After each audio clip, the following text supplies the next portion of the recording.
पहले जब कप्तानी मिली तो रमीज़ राजा चेयरमैन बोर्ड थे, उन्होंने कप्तानी दी, रमीज़ राजा ने उनको बड़ा प्राइस किया, बल्कि यहाँ तक कहा कि ऐसा प्लेयर हो तो मैं तो उससे शादी कर लूँ।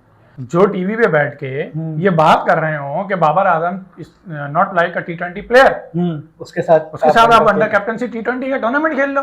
तो वकाल यूनुस साहब एक ट्वीट करते हैं, उसमें लिखते हैं 90s के लौंडे, और नीचे जो है उनके फैक्ट्स एंड फिगर्स लिखते हैं। तो हमने तो आपसे फैक्ट्स एंड फिगर्स नहीं मांगी। तो आप ये बोले कि जी ये 11, ये बाबर आजम, ये मोहम्मद रिजवान, ये शाहीन आफरीदी, ये लंगड़ा, ये वो आप सब कर रहे हैं, लेकिन Babar Azam is more comfortable. चौथे नंबर का प्लेयर ओपनिंग करे नहीं, लेकिन अगर तीसरे नंबर का छोड़नी है तो फिर रिजवान खुद क्यों नहीं गया आगे? अभी रिसेंटली मिसाल ले लें, वसीम अकरम की कराची किंग्स के कोच रहे हैं जी, रहे 2-3 साल रहे, 2-3 सीजन रहे। तो आप मुझे ये बताएं ना कि आपने कौन सा प्लेयर कराची किंग्स से निकाल के दिया, डोमेस्टिक से उठाया हो, कराची किंग्स में खिलाया हो, और आपने बोला हो कि ये प्लेयर मैंने पाकिस्तान क्रिकेट टीम को दिया, मैं इसका क्रेडिट लेता हूँ, हम आपको चांस देंगे इंटरनेशनल क्रिकेट टीम में। इन्होंने कहा नहीं, क्योंकि डोमेस्टिक में परफॉर्म नहीं करना। फिर किसकी कॉल गई कि ये टीम में आ गए? अस्सलाम वालेकुम, मेरा नाम है खुज़ैमा नवाब और आज हम एक नई पॉडकास्ट के साथ मौजूद हैं।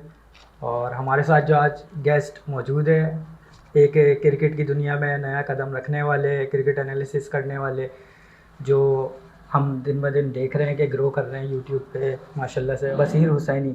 अस्सलाम वालेकुम। वालेकुम सलाम, कैसे हैं आप? खैरियत से हैं? अल्हम्दुलिल्लाह ठीक, आप बताएं। जी अल्लाह का शुक्र है, आपके सामने मौजूद है।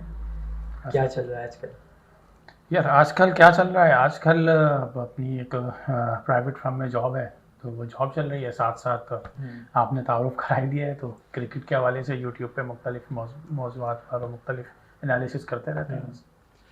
अच्छा बसीर भाई, मैं आपसे ये जानना चाहूँगा कि आप क्रिकेट की दुनिया में तो अब कदम आपने रख ही दिया है यूट्यूब पे, और माशाल्लाह ग्रो भी कर रहे हैं, हम तो देख रहे हैं रोज़ आपकी वीडियोस।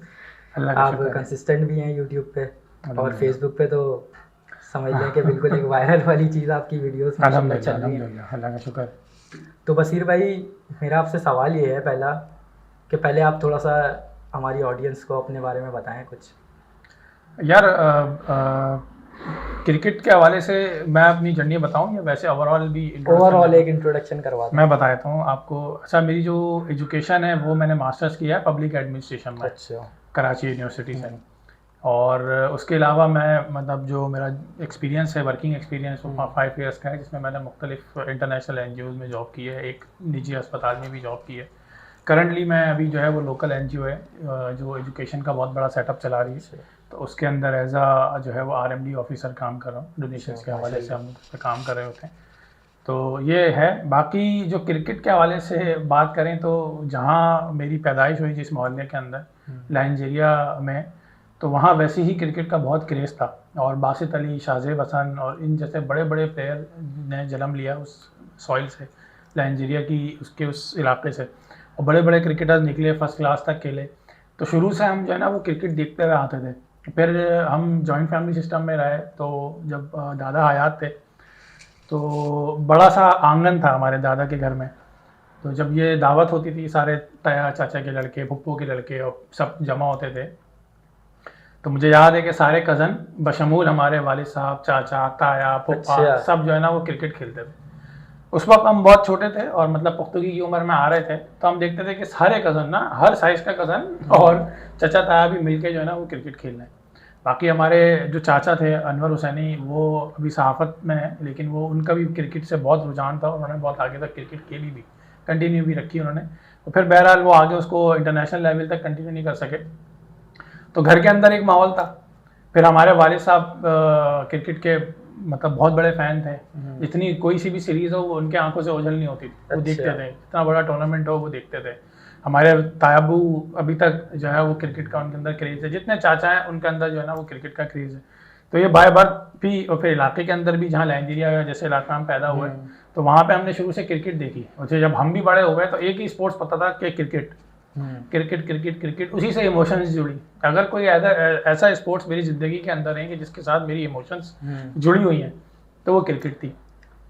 खैर बहरहाल वो देखते हुए बड़े हुए, फिर क्रिकेट खेलना शुरू की, तो स्ट्रीट लेवल पे ही क्रिकेट खेली, ज़्यादा आगे नहीं जा सके। उसकी एक वजह ये थी कि हमारे जो जिस इलाके में हम रहते थे तो रिसोर्सेज का बड़ा इशू था। फिर वो इस तरीके से जो है वो आप छोड़ के पढ़ाई हमारे यहाँ बड़ा जोर दिया जाता था, उर्दू स्पीकिंग फैमिलीज़ में वैसे भी जोर दिया जाता है कि भाई पढ़ाई नहीं छूटनी चाहिए।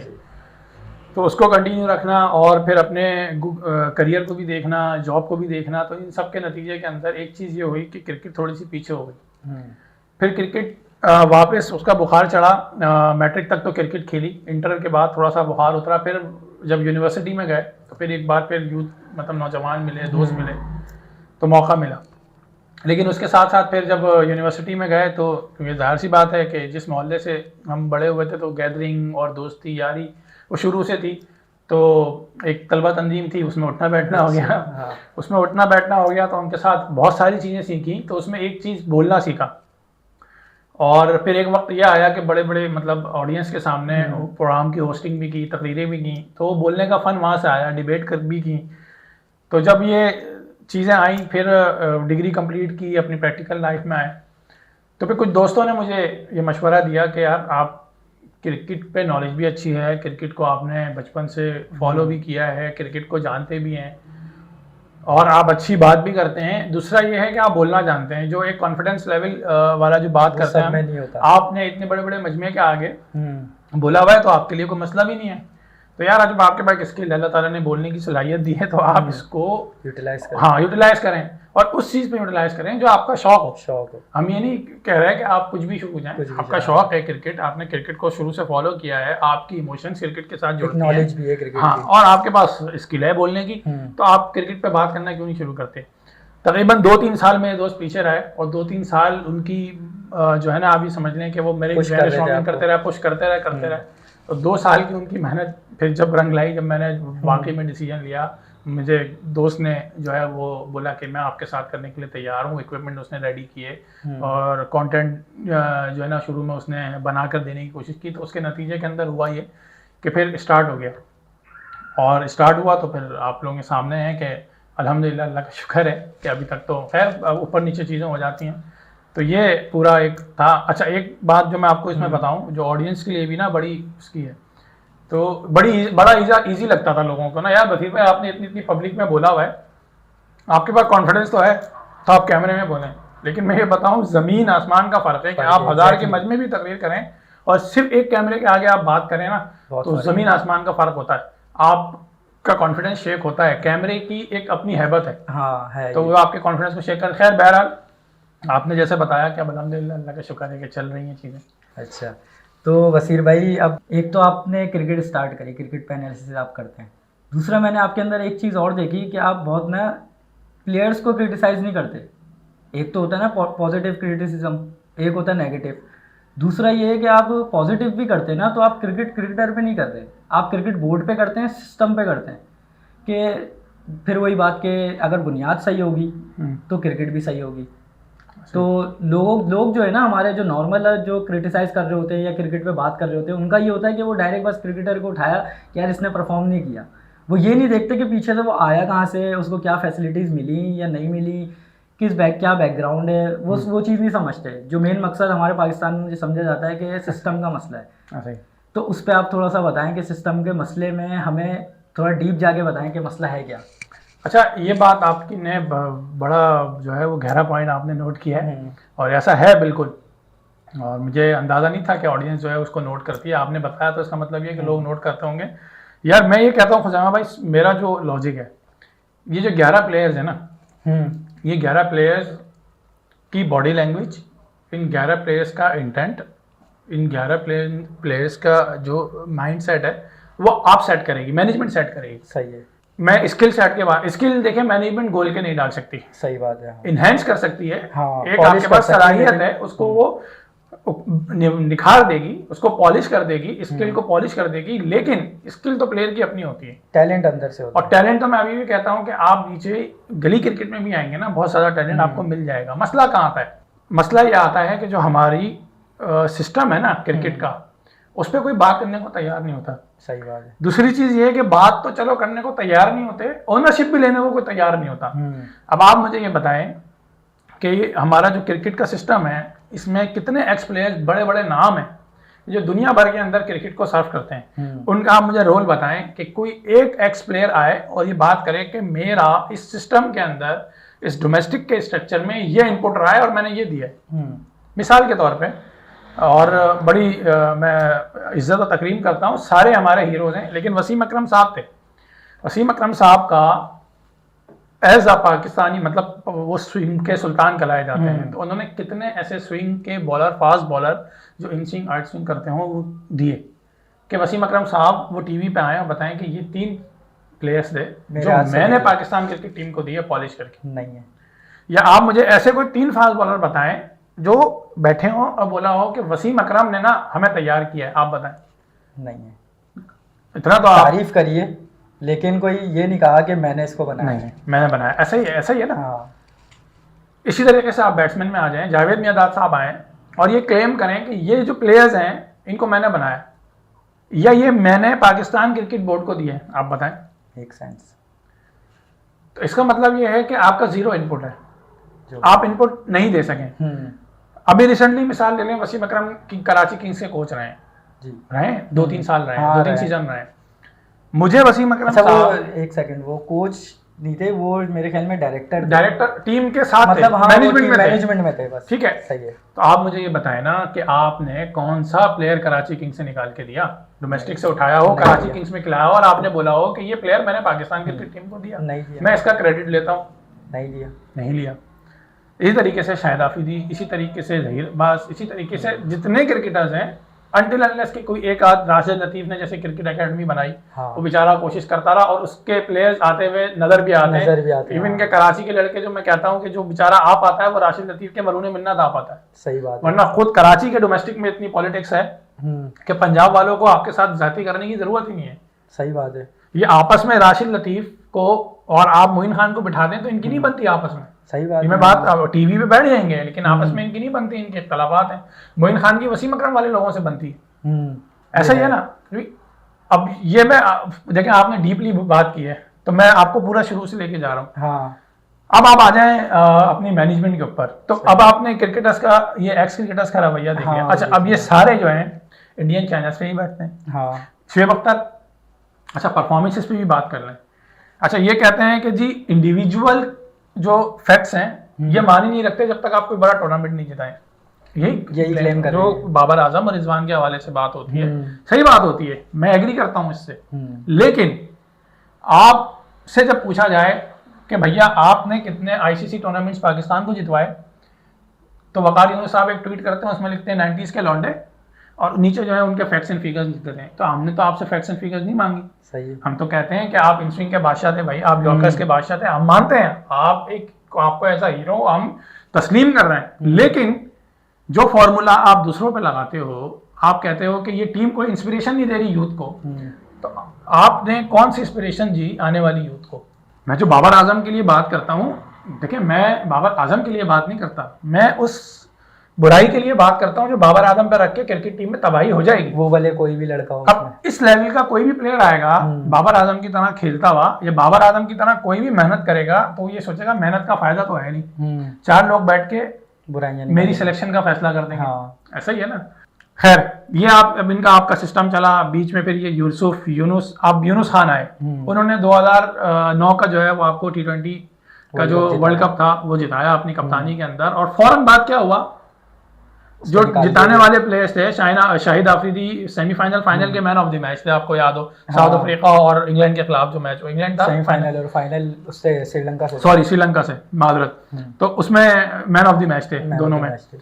और शुएब मलिक की भी परफॉर्मेंस थी। इन्होंने शुएब मलिक यूनुस खान से पहले कप्तान थे। इन्होंने पूरी बातें निकल कर आई कि गेम की, और यूनुस खान के खिलाफ लोगों ने कुरान पे हल्फ लिए कि जी ये सारी चीजें हुई ना। तो ये क्यों हुई? ग्रुपिंग की इन्होंने। तो ये करने वाला बाबर आजम और मोहम्मद रिजवान था उस वक्त? नहीं, यही थे। तो अब आप कैसे तनकीद कर सकते हैं बैठकर मीडिया चैनल्स के ऊपर, इस टीम के ऊपर? ठीक है, फिर चले हमने इसको स्किप कर दिया। 2009 का वर्ल्ड कप ऐसा था कि जिसने क्रिकेट को रिवाइव किया। वाकई में क्रिकेट देखना कैसा ही है, वो अलग बात है कि उसके बाद फिर आप हारे। और फिर जो ये इन्होंने किया इंग्लैंड में जाके, मोहम्मद आमिर, मोहम्मद आसिफ, सलमान बट ने, तो इन्होंने तो क्रिकेट की मतलब पाकिस्तान के नाम को बिल्कुल इन्होंने जो है खाक में मिला दिया, मट्टी में मिला दिया। अब आप मुझे ये बताएं, रमीज राजा का जो स्टांस था ना इन 3 के हवाले से, मैं उसके साथ था। अच्छा। अगर किसी ने ये एक्ट किया है ना, चाहे सजाएं भुगत ली हो, इबरत का निशान बनाए, आप टीम में वापस नहीं लेकर आओ। लेकिन एक सेकंड में आपकी बात को काटूंगा यहाँ पे कि ये जो 3 नाम आप बता रहे हैं ना, सलमान बट, मोहम्मद आसिफ और मोहम्मद आमिर, इन्होंने तो किया, चलो ये तो सबके सामने आ गया, लेकिन क्या ये पहले नहीं होता था पाकिस्तान टीम में? होता था। मैं इसीलिए देखें, अब आपके जो मैं बात कर रहा था ना, आपने खुद जवाब दे दिया, तो इनको इबरत का निशान क्यों नहीं बनाने दिया? हाँ ना, इसीलिए नहीं करने दिया, और ये इसीलिए नहीं बन सके कि पीछे भी लोगों को आप लेवरेज देते आए थे।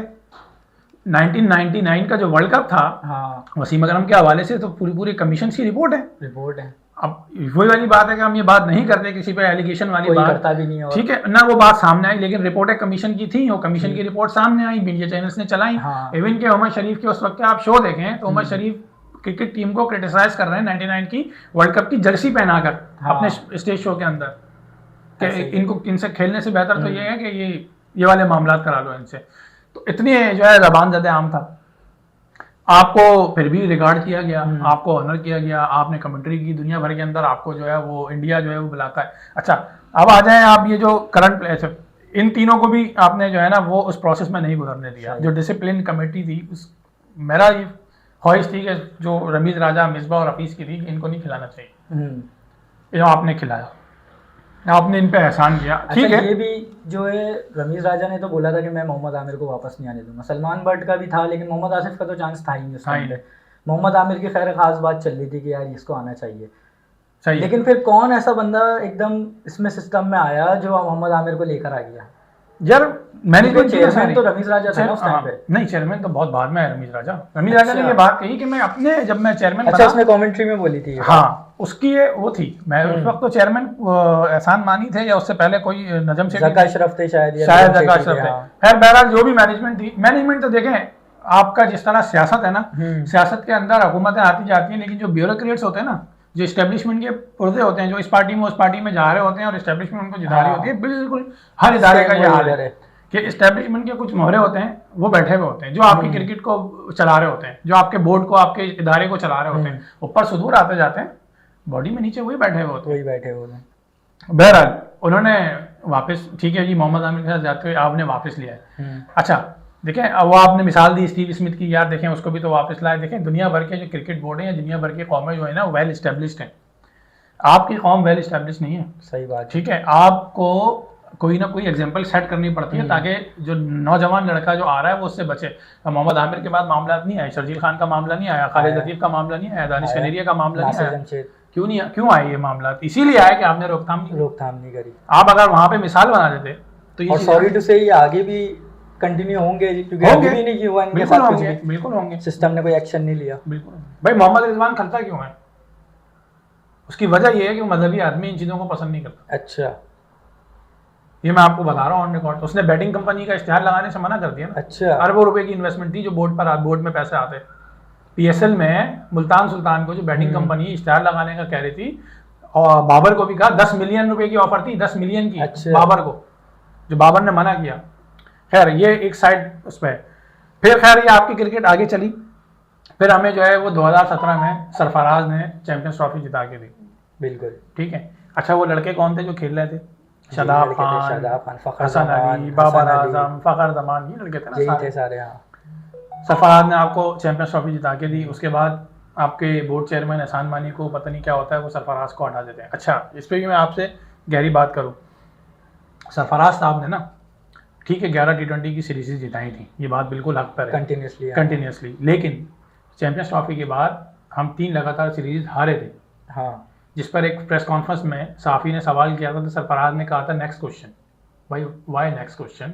अच्छा, ये ऑन रिकॉर्ड मौजूद है? ऑन रिकॉर्ड मौजूद है। अच्छा, कि उन्होंने ये सवाल किया है कि सरफराज हम चैंपियंस ट्रॉफी जीते, उसके बाद मुसलसल हम ये 3 सीरीज़ें हारे, तो क्या क्या समझते हैं कि चैंपियंस ट्रॉफी के बाद टीम का मोराल डाउन हो गया और टीम की परफॉर्मेंस उस तरीके से नहीं रही? तो उस पर सरफराज बजाय एक लॉजिकल जवाब देते उन्होंने कहा कि नेक्स्ट क्वेश्चन। तो जब सरफराज को कप्तानी से हटाया है तो परफॉर्मेंस भी एज अ कैप्टन और एज अ प्लेयर डाउन थी। लेकिन फिर भी मैं समझता हूँ कि सरफराज के पास लीडरशिप क्वालिटीज़ थी। ठीक है, उतार चढ़ाव आते हैं, तो उसको कप्तानी से नहीं हटाना चाहिए था, आपने हटा दिया। फिर आप ले आए बाबर को। सही है, ठीक है। अच्छा, ये हटाने वाला भी क्या सरफराज खुद था? नहीं, सरफराज को बाबर ने हटाया था? नहीं। मैनेजमेंट थी ना। मैनेजमेंट थी। अब आप क्या चाहते हो कि मैनेजमेंट सरफराज को हटा के अगर बाबर को बोले कि तुम कप्तान बनना, बाबर क्या बोले, नहीं जी मैं सैफी भाई को ही कप्तान मानूंगा। यार मैनेज देखो, आप हाँ, जब ये तो एक कंपनी में आप जॉब कर रहे हैं, आपको वहां की मैनेजमेंट ये कहती है कि जी हम आपको खुजैमा साहब एज अ सीईओ देख रहे हैं, आप जो आप कंपनी को लीड करोगे, तो आप क्या बोलोगे, नहीं यार ये अच्छे आदमी है, इनको आप रखें। नहीं एक्सेप्ट करेंगे, क्योंकि कंपनी के फैसले मैनेजमेंट करेगी भाई, आप नहीं करेंगे। मैनेजमेंट आपको चाहिए कि आप लीड करो। तो बाबर आजम को जब मैनेजमेंट चाह रही थी लीड करना, उसके बाद से आप देखें जियो न्यूज के ऊपर चंद लोग बैठ गए, सिकंदर बख्श साहब होते थे, माजिद भट्टी साहब, याया हुसैनी साहब, 3-4, और वो किसी बात पे लड़ते थे कि बाबर आजम को हटाओ, सरफराज को कप्तानी पे लियो। एक पूरी लॉबी बैठी कराची, सिस्टम पे कोई बात नहीं कर रहा, सिस्टम पे कोई बात नहीं कर रहा। भाई मुझे आप ये बताया ना, सिकंदर बख्श साहब 2007 जो आप आयरलैंड से हार कर आए वर्ल्ड कप में, उसमें मैनेजमेंट का हिस्सा थे, आपसे कोई बात क्यों नहीं करता? अच्छा, ये इस पे तो कोई बात नहीं। ग्रुप स्टेजेस में हारे ना, आयरलैंड से हारे आप 2003 के वर्ल्ड कप में नीदरलैंड से हार के ग्रुप स्टेजेस में बाहर हुए, उससे बुरा अपसेट कोई नहीं था। ये 2 अपसेट तो जिंदगी के मतलब रुला देने वाले अपसेट थे। कोच हमारा उस टाइम पे इंतकाल कर गया, बॉब डोलवर। मतलब इस इंसिडेंट से किए हो या नहीं किए हो, लेकिन एक चीज जुड़ी हुई थी। अच्छा, बाबर आजम का फिर एटीट्यूड का ना उसने मसला बना लिया है, उसने अपने ईगो का मसला बना लिया कि मुझसे कप्तानी ले ली। ठीक है, पहले जब कप्तानी मिली तो रमीज राजा चेयरमैन बोर्ड थे, उन्होंने कप्तानी दी, रमीज राजा ने उनको बड़ा प्राइस किया, बल्कि यहाँ तक कहा कि ऐसा प्लेयर हो तो मैं उससे शादी कर लूँ। उनका तो बस नहीं चला था, साथ हो जाएं। लेकिन बात यह है कि भाई आपने सर पे नहीं चढ़ाते प्लेयर्स को, इतना आपने चढ़ा लिया। फिर उसके बाद हुआ ये कि रमीज राजा साहब चेयरमैन बोर्ड से हटे, इमरान खान साहब लाए थे, इमरान खान से रिजीम चेंज हुई, उसके नतीजे के अंदर रमीज राजा साहब की भी छुट्टी हो गई। फिर आए ज़का अशरफ साहब, रमीज राजा थे, नजम सेठी आए, नजम सेठी भी पता नहीं थोड़े से अरसे रहे, फिर ज़का अशरफ आ गए। ज़का अशरफ जो है वो सदर जरदारी के बंदे। अच्छा, नजम सेठी वाला सीन जब हुआ था ना, ये नजम सेठी जब आए थे तो बड़ी एक वो चली थी कि मोहम्मद आमिर अब आ जाएगा। मोहम्मद आमिर ने भी शायद कोई तो कहते हैं, हाँ, उसी वजह से बात आया था ना, जो टीवी पे बैठ के ये बात कर रहे हो कि Babar Azam not like a T20 player, उसके साथ आप अंडर कैप्टनसी T20 का टूर्नामेंट खेल लो, हाँ वर्ल्ड कप भी। तो इसका मतलब आपकी बातों में कंट्रडिक्शन है। अच्छा, मोहम्मद हफीज का इंटरव्यू ऑन रिकॉर्ड है। मोहम्मद हफीज साहब ने फरमाया कि जब इन्होंने रिटायरमेंट ली, मैंने कॉल की as a part of management, मैंने इनको कहा आप आए टीम में, मैं नीचे डोमेस्टिक खेलें, डोमेस्टिक में परफॉर्म करें, हम आपको चांस देंगे इंटरनेशनल क्रिकेट टीम में। इन्होंने कहा नहीं, क्योंकि डोमेस्टिक में परफॉर्म नहीं करना। फिर किसकी कॉल गई कि ये टीम में आ गए और डायरेक्ट इतने बड़े टूर्नामेंट में आ गए दोनों प्लेयर्स। इमाद वसीम भी था, वही मैं कह रहा हूँ ना, दोनों प्लेयर्स। किसकी कॉल गई और आप दुम हिलाते हुए आ क्यों गए भाई? बाबर की कप्तानी में खेलने के लिए। तो मसला ये, तो बाबर ने बुलाया था क्या इनको, कॉल की थी? नहीं। अच्छा, लोग बोलते हैं बाबर एग्री क्यों हुआ, तो बाबर क्या करता? बाबर को जब बोला जाएगा कि टीम हम अपनी मर्जी की खिलाएंगे, जो हम कह रहे हैं वो करो, तो बाबर तो करेगा। यार आप मुझे बताएं, जब आप एक कंपनी में होते हैं ना, तो आप अपनी जॉब बचाने के लिए आपको भी बात जगहों पे जी हुजूरी करनी पड़ती है। तो प्लेयर का जो कसूर होता है ना, खुजैमा साहब, ये मैंने आपको जो पूरा सिनेरियो बताया, इसमें प्लेयर का जो 11 खेलते हैं उनका कसूर सिर्फ इतना होता है कि वो यस मैन बनते हैं, अपनी टीम में जगह बचाने के लिए वो जी हुजूरी करते हैं। तो ये आप भी करते हैं। जिंदगी के इतने ऐसे लम्हात ऐसे आते हैं कि आप जो है वो जी हुजूरी करते हैं। अब ये मैंने आपको पूरा सिस्टम जो बताया, उसमें आप मुझे बताएं 11 कहाँ पर वो हैं, इन 11 का क्या कसूर है मैनेजमेंट? या 10 साल के अंदर आप 4-6 दफा जो है वो चेयरमैन बोर्ड चेंज कर दें। डोमेस्टिक क्रिकेट आप कायदे आजम ट्रॉफी कराते हो, किसी को नहीं पता होता। टीवी चैनल्स पे आपकी कायदे आजम ट्रॉफी नहीं आती, कोई ब्रॉडकास्टिंग का आपका सिस्टम नहीं है। आप पैसे अपने प्लेयर्स को देते क्या? उनकी रांझी ट्रॉफी होती है, पूरी दुनिया को पता होता है कि रांझी हो रही है, और रांझी के अंदर कौन परफॉर्म कर रहा है, कौन परफॉर्म नहीं कर रहा। इवन के आपके यहाँ पे बैठे हुए यूट्यूबर्स उनकी रांझी ट्रॉफी पे वो कर रहे होते हैं, वीडियोस बना रहे होते हैं। तो आपकी कायदे आजम ट्रॉफी की इंपॉर्टेंस नहीं है? फिर कायदे आजम पे कोई नहीं बनाता, ये फुरकान भट्टी नहीं बनाता। नेशनल T20 जो आपका नेशनल कप होता है वनडे का, उस पर आप क्यों बात नहीं करते? नेशनल T20 टूर्नामेंट जो आपका होता है, भाई मसला ये है कि आपका सिस्टम, आपके पास पैसा है, सिस्टम आप बनाना नहीं चाहते। डिपार्टमेंटल क्रिकेट आप खत्म कर दिया। अब आप मुझे बताओ, गली में खेलने वाला लड़का सोच सकता है क्रिकेट टीम में जाने का? पहले तो फिर सोच सकते थे, क्योंकि हमने देखा मोहम्मद शमी को इन्हीं ग्राउंड में खेलते हुए देखा ना। हम छोटे थे, मोहम्मद शमी यहाँ खेलता था हमारे सामने गदा ग्राउंड के अंदर लाइन में। शाहजेब हसन को हमने खेलते हुए देखा है, और हमने उनको इंटरनेशनल क्रिकेट टीम में भी जाते हुए देखा है। फवाद आलम को, फवाद भाई को हमने देखा है। तो भाई जब ये लड़के अपनी 100% देने की कोशिश जब करेंगे, कि जब आपका जो सिस्टम है ना उनको सपोर्ट करेगा, सिस्टम को बैक देनी चाहिए प्लेयर्स को। आप ये बोलें कि जी ये 11, ये बाबर आजम, ये मोहम्मद रिजवान, ये शाहीन आफरीदी, ये लंगड़ा, ये वो आप सब कर रहे हैं। ये आप अपने दिल की को हल्का कर सकते हैं, दिल का बोझ हल्का कर सकते हैं, अपने दिमाग की खुमार हल्की कर सकते हैं, लेकिन आप जब तक सिस्टम पे बात नहीं करेंगे ना यार। देखें मैं ठीक है, मैंने बोल अभी आप जो रिसेंट न्यूजीलैंड में टीम गई है T20 खेलने, सारे यंग प्लेयर गए ना, रिजवान भी नहीं है, बाबर भी नहीं है, क्या हुआ है? अच्छा, इस पे आते हैं बसीर भाई, इसको जरा यहाँ से कंटिन्यू करते हैं। क्या अभी जो चैंपियंस ट्रॉफी में, क्योंकि रिसेंट गई है चैंपियंस ट्रॉफी में जो परफॉर्मेंस थी, इससे शुरू करते हैं ना हम। इससे आप सेटिस्फाइड हैं? नहीं, बिल्कुल नहीं हूँ। इस पे क्या है? इस पे देखें, इस पे तो प्लेयर्स की भी गलती थी। नहीं थी ना, प्लेयर्स की उतनी गलती थी खुजामा कि जितनी, अब मुझे ये बताएं, जी हुजूरी वाली बात है। हाँ। बाबर आजम के जो स्टैट्स हैं उसकी 60 की एवरेज है नंबर 3 के ऊपर। किसका फैसला था उसको ओपनर खिलाएं? मैनेजमेंट का। फिर बाबर आजम ने सर तस्लीम में खम किया ना, क्यों किया? लेकिन कैप्टन तो रिजवान था ना। हमें तो सुनने में ये आया कि रिजवान अपनी जगह नहीं छोड़ ले, सबकी जगह उन्होंने इधर उधर। भाई जो भी है, अच्छा कैप्टन भी तो मैनेजमेंट का पार्ट हो गया ना। रिजवान तो अपनी जगह क्यों छोड़ेगा? रिजवान तो मिडिल ऑर्डर का बैट्समैन है ना।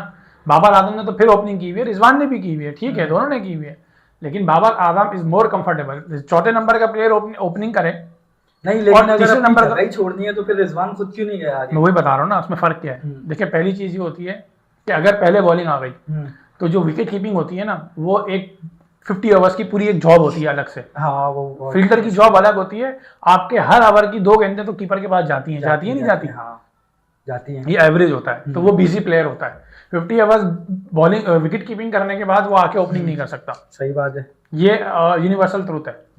और इसी तरीके से वो ओपनिंग करके 50 ओवर विकेट कीपिंग नहीं कर सकता, उसको आपने रेस्ट देना होता है।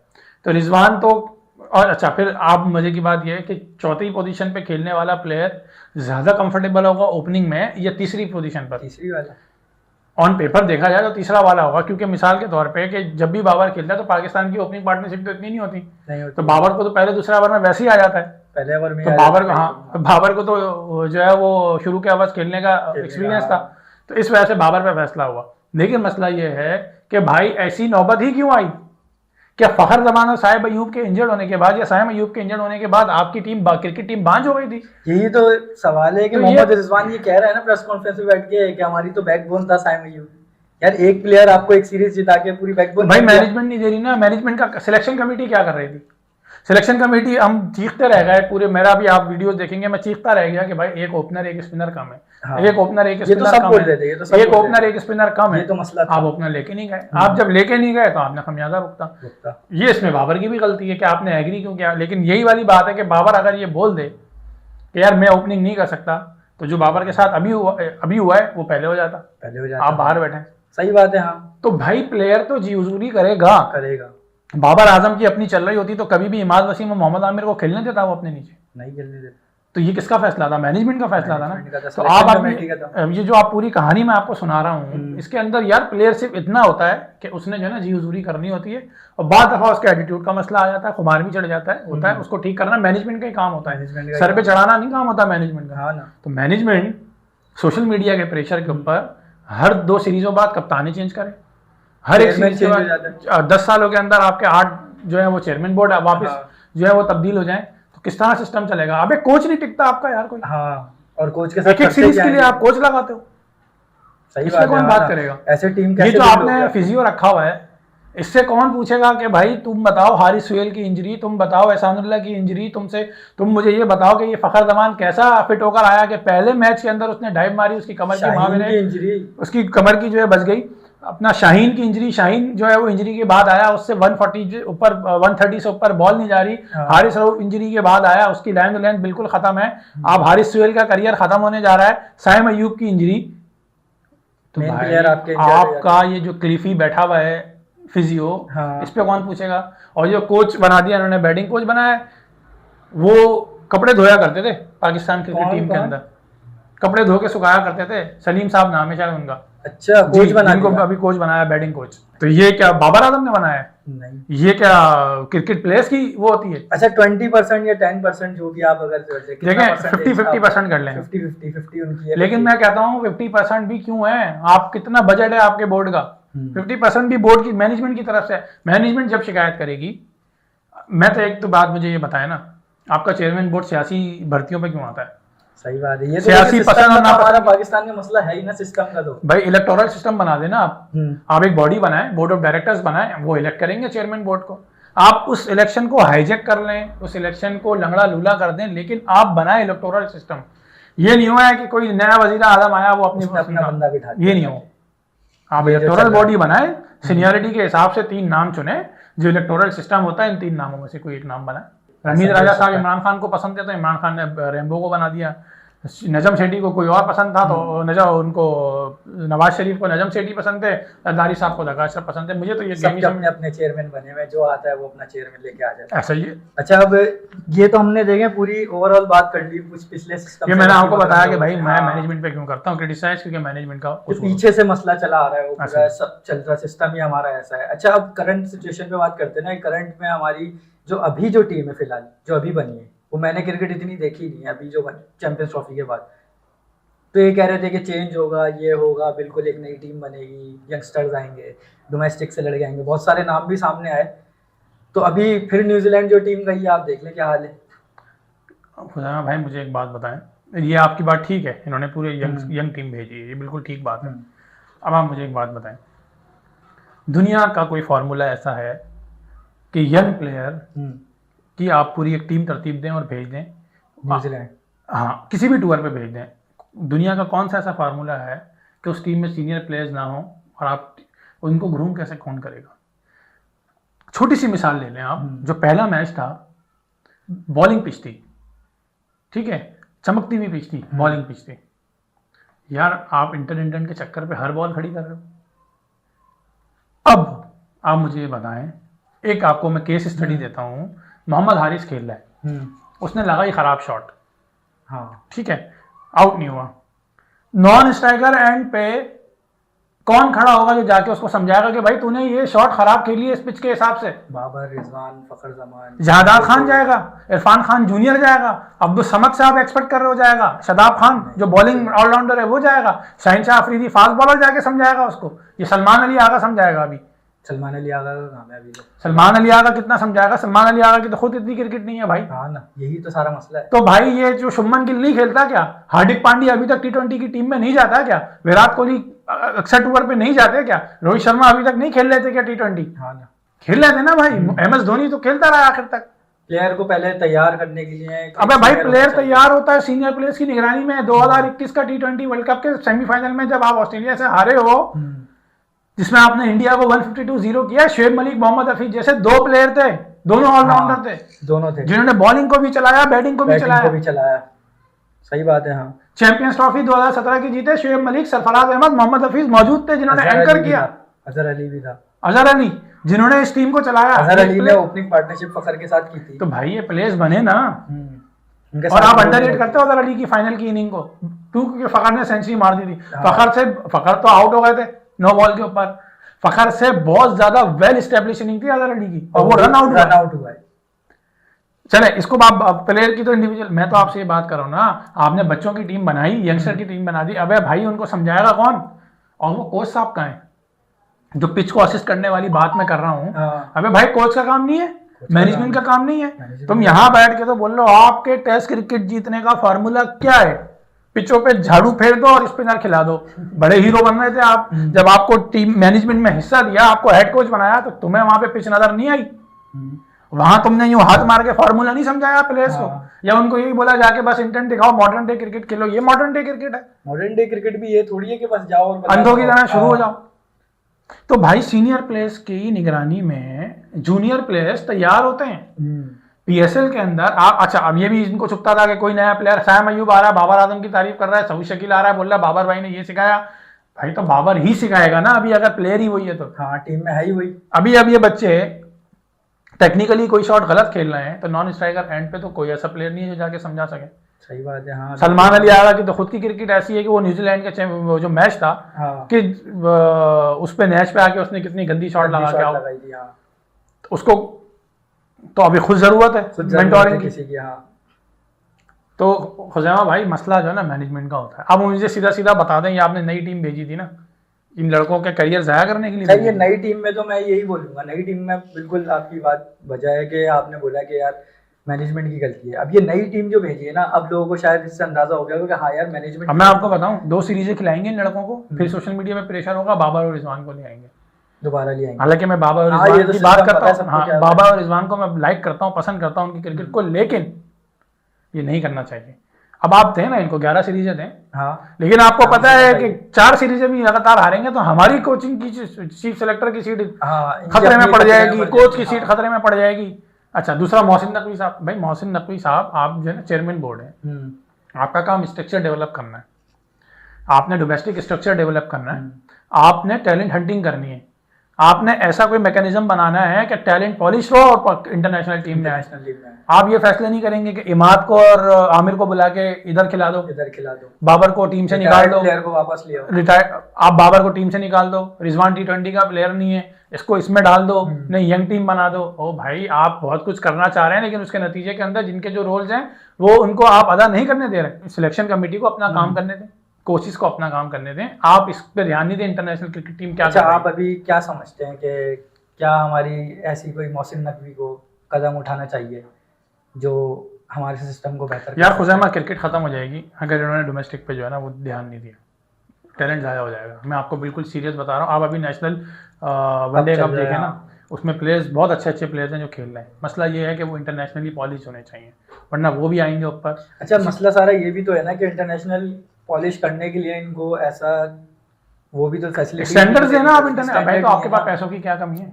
लेकिन ये दे नहीं रहे ना, यही तो एक वजह है। तो फिर मैं सही बोलता हूँ ना मैनेजमेंट को, मैं क्यों प्लेयर्स को ब्लेम करूँ? नहीं, मैनेजमेंट, टीम की मैनेजमेंट या चेयरमैन, बोर्ड की मैनेजमेंट। भाई तो टीम मैनेजमेंट भी तो बोर्ड का हिस्सा है ना, सैलरियां लेते हैं बोर्ड से ये, और बोर्ड की कमेटियों में बैठते हैं ना। हाँ, कितनी कितनी सैलरियां प्लेयर्स की भी हैं। नहीं, प्लेयर्स तो चलो ग्राउंड में फिर कहीं ना कहीं परफॉर्म भी करता है। मसला ये है कि मैनेजमेंट पे कोई बात नहीं करता। अच्छा, पिछले 3-4 साल में मैंने पाकिस्तान की कोचिंग स्टाफ की वो परफॉर्मेंस नहीं देखी कोई कि कोचिंग स्टाफ को कोई अप्रिशिएट करेंगे यार इसकी वजह से ये हुआ है।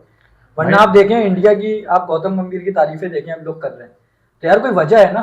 भाई मैं आपसे ये कह रहा हूँ ना, गौतम गंभीर हो या और बड़े बड़े नाम हो यार, उनके तो ये अजय जडेजा जैसे लोग, उनके जो सुनील गावस्कर जैसे लोग, आशा भोगले जैसे लोग भी डोमेस्टिक में जाते हैं जब बुलाया जाता है।